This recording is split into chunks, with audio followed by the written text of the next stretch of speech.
헝가리 오페라의 아버지라 불리는 페렌크 에르켈의 이름을 따 지어진 에르켈 극장. 오페라와 발레, 오케스트라 등 다양한 공연이 펼쳐지고 있는데요. 무대 앞 연주자들의 구역인 오케스트라 피트에 헝가리 국립 오페라 오케스트라의 수석 첼리스트 정호승 씨가 있습니다. 국립 오페라 오케스트라 최초의 아시아인 정식 단원입니다.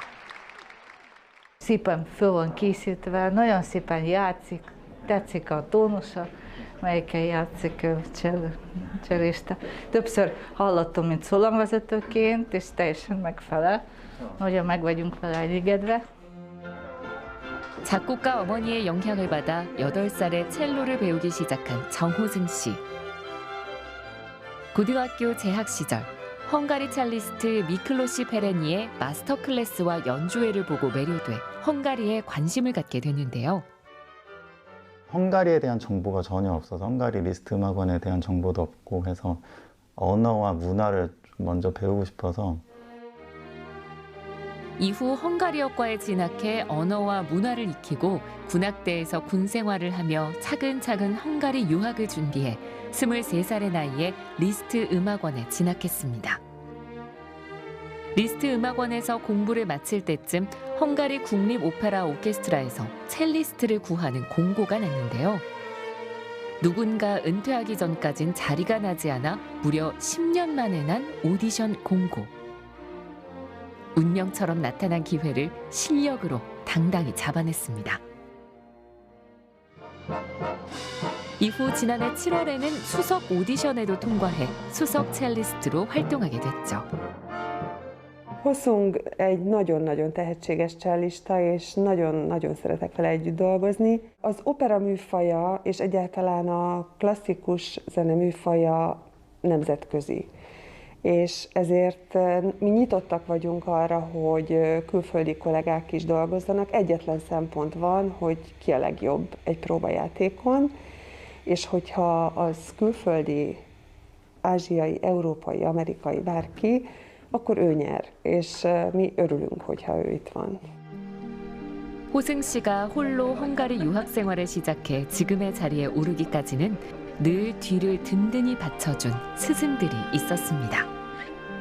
제가 헝가리에서 공부할 때 항상 사랑으로 가르쳐주시고 사랑으로 아껴주신 매술 마하타 선생님이 계시는데 그분은 저의 기초부터 차근차근 잘 알려주신 아주 감사한 선생님, 오페라에서 수석을 30년 동안 하신 할머니 선생님인데 항상 감사하고 미클로시 페레 선생님은 제가 졸업한 이후에도 항상 언제든지 궁금한 점이 있거나 제가 어딘가에 막혀 있을 때 연락을 드리면 항상 때에 맞는 조언으로 저를 이끌어 주시는 훌륭한 분이십니다.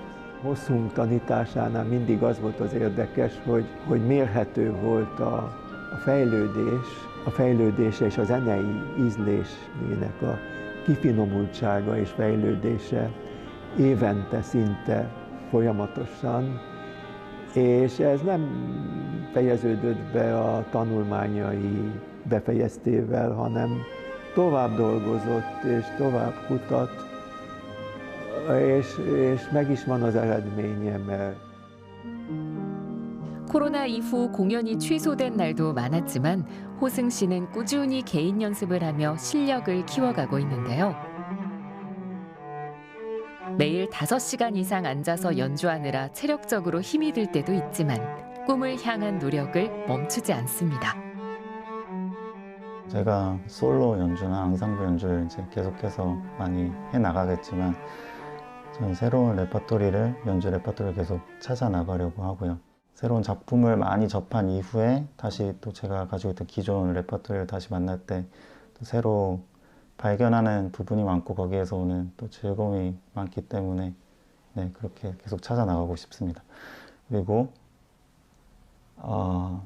작곡과 편곡도 계속 시도하면서 또 다양하게 음악으로부터 오는 그런 즐거움을 누리고 싶습니다. 헝가리에서 음악 인생에 큰 자양분을 쌓아가고 있는 호승 씨. 이제 수석 첼리스트, 그 다음 꿈을 꾸고 있습니다.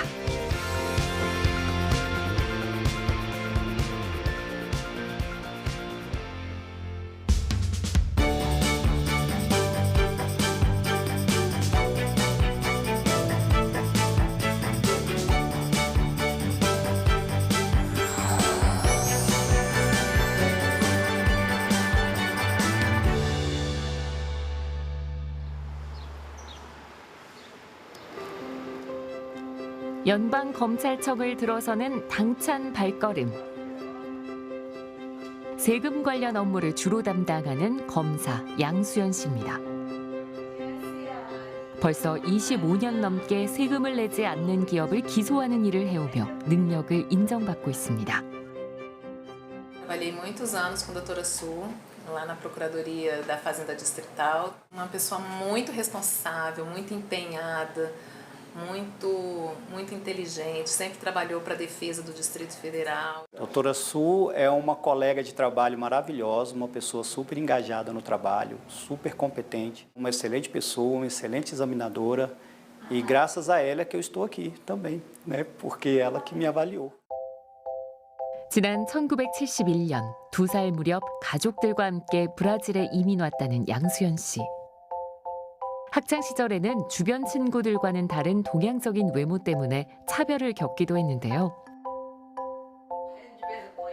누군가는 좌절하기 마련인 어려운 순간이었지만 수연 씨는 도전을 멈추지 않았습니다. 타고난 성격이 긍정적이기도 하지만 인간관계부터 학업까지 묵묵히 노력하는 길을 택한 건데요.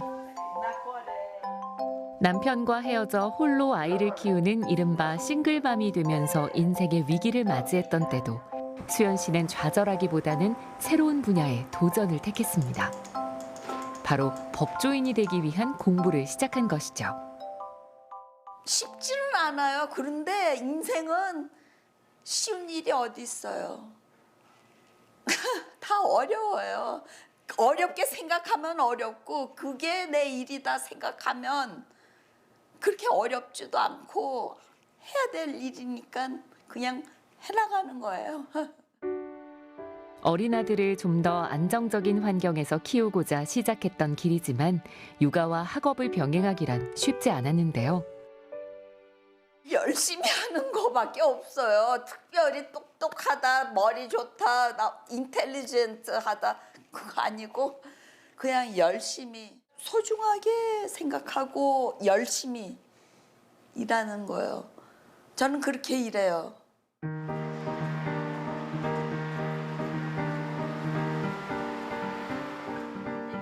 아무도 성공을 장담하지 못했지만 수없는 담금질 끝에 수연 씨는 브라질 연방검찰청의 부검찰국장 자리까지 올랐습니다. 포기하고 싶은 마음이 들 때마다 삶의 원동력이 됐던 가족들은 여전히 든든한 버팀목이 되고 있습니다. Ela sempre foi nossa segunda mãe. Então, como nossa mãe tinha que trabalhar de manhã até de noite, então ela que criou, né? Criou a gente, a mim e meu irmão. Então, uma pessoa muito dedicada, sacrificou muito a vida dela em favor da família. 이제 수연 씨에게 남은 꿈은 지금처럼만 소소하고 행복한 일상을 이어가는 것입니다.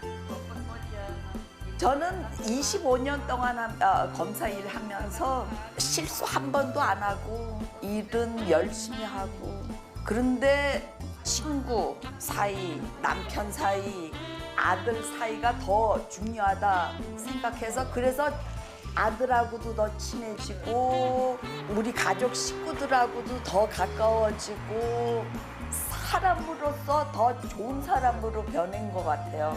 그래서 점점 더 좋은 검사 되고 싶다. 그러지 않고 더 좋은 사람 되고 싶다.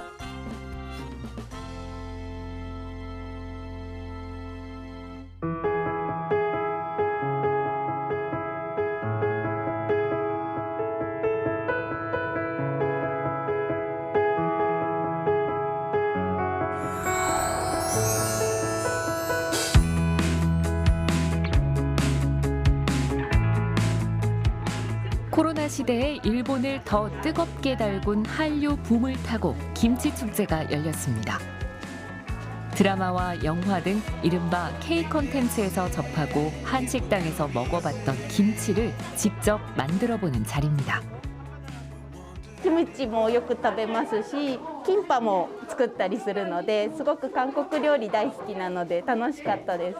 최근 한일 관계가 경색되고 코로나19로 인해 민간 교류가 어려움에도 불구하고 일본의 젊은 분들이 많이 참여하는 모습을 보고 제4차 한류 붐의 뜨거운 열기를 느낄 수가 있었습니다. 이번 김치 축제를 마련한 건 제1동포 여성들로 이뤄진 자선단체 사단법인 사랑의 나눔입니다. 그동안 일본 한인 사회에서 오롯이 동포가 중심이 된 자선단체는 드물었다는데요. 지난 2019년 동포 김운천 씨의 주도로 시작된 이 봉사단체에는 벌써 회원 250여 명이 함께하고 있습니다. 이번 김치 행사의 수익금 역시 도움이 필요한 어린이들에게 기부할 예정입니다. 우리 이제 몇몇 그 여성들이 모여서 이렇게 먹고 즐기고 하는 것보다는 우리 누군가를 도와주자 해서 한 달에 한 끼 안 먹고 1,000엔씩 모아서 어린이들을 도와주자 해서 모인 단체입니다. 그 이전에는 전혀 한국 사람들이 보란티아 단체를 운영하지 않았던 걸로 알고 있습니다.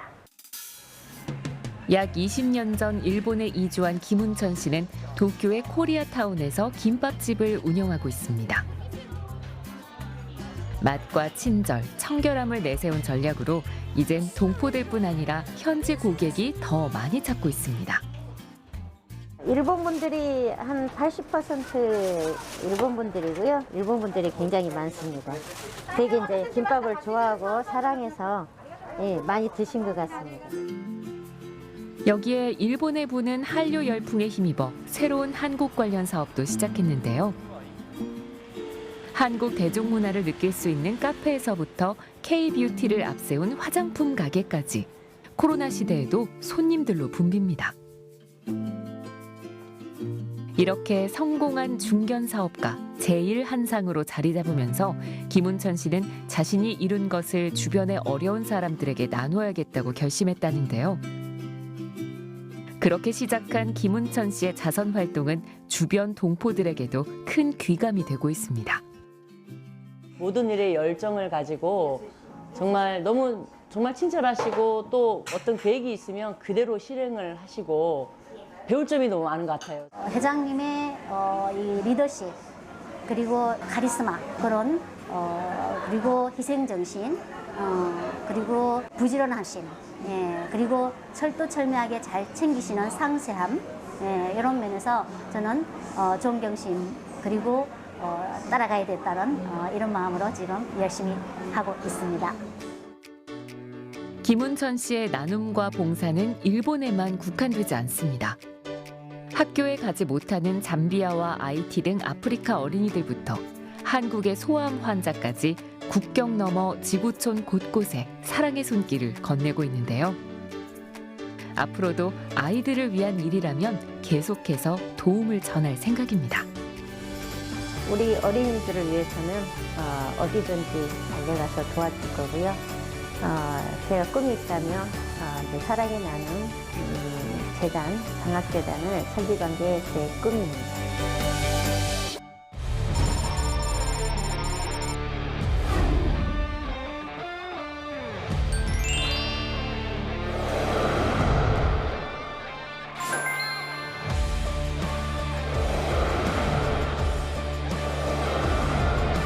카우보이를 직접 만나고 서울민의 한 대학 인근입니다. 캐나다 에드먼턴에서 스위스 쭈리히에서 러시아 블라디보스토크에서 독일 함부르크에서 와이텐월드